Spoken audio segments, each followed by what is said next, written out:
Welcome back to more history videos, everyone. Today I'll be discussing a character who grew up orphaned and in absolute poverty, only being able to pull himself out by learning the teachings of Bruce Lee.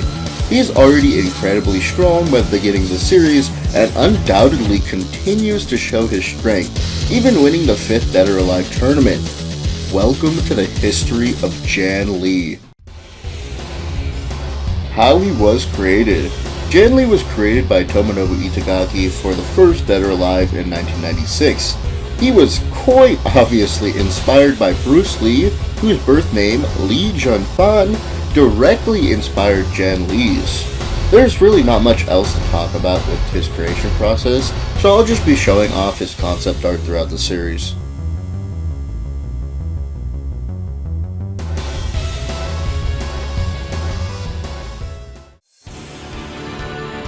Jann Lee's look.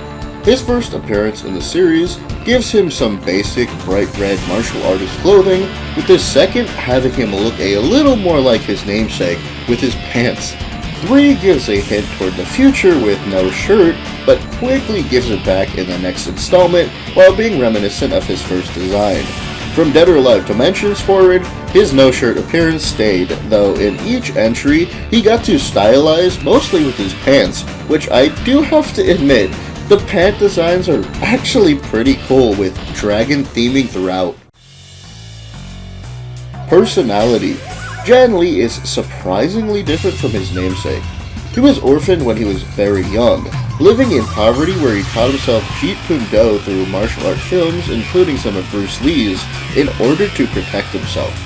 This eventually gave him an extremely strong thirst for battle, wanting to prove his strength, mostly to himself than to others. This is the basis of him entering every tournament except the 6th, where he began to lose his fighting spirit due to him pretty much winning every fight he's been in. He eventually gains a sort of second win at the end of the tournament though, through Diego, who refuses to give up.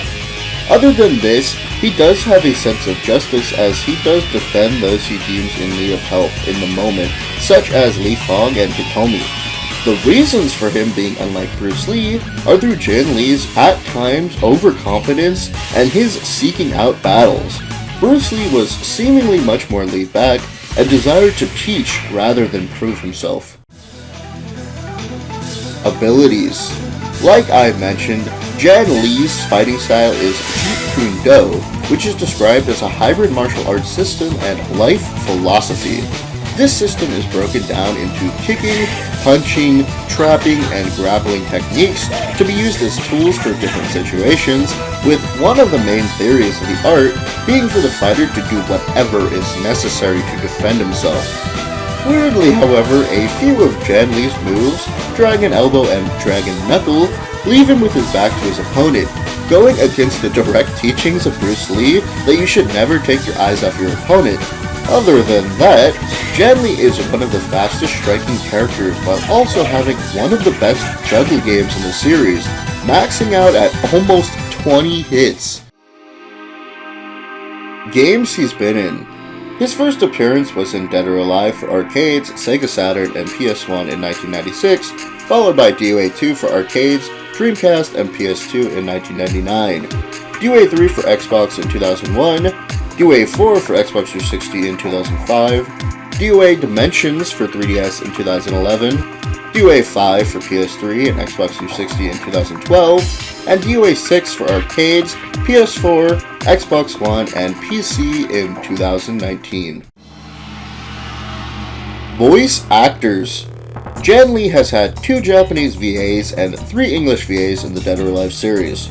His first English VA for Dead or Alive 2 was Brian Foglas, with some other characters he voiced being Dagulion in Mr. Bones, Haschel in The Legend of Dragoon, and Cyril, Vesper, and Lucifer in Star Ocean: The Second Story.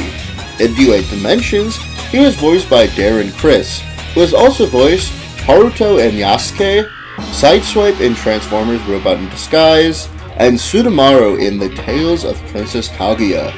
His final English VA is Kaiji Kong since DOA 5. Some of his other roles are Amidamaru in the 2021 Shaman King, Nox and Black Bump in Wakfu, and Matsushima in Skip Beat.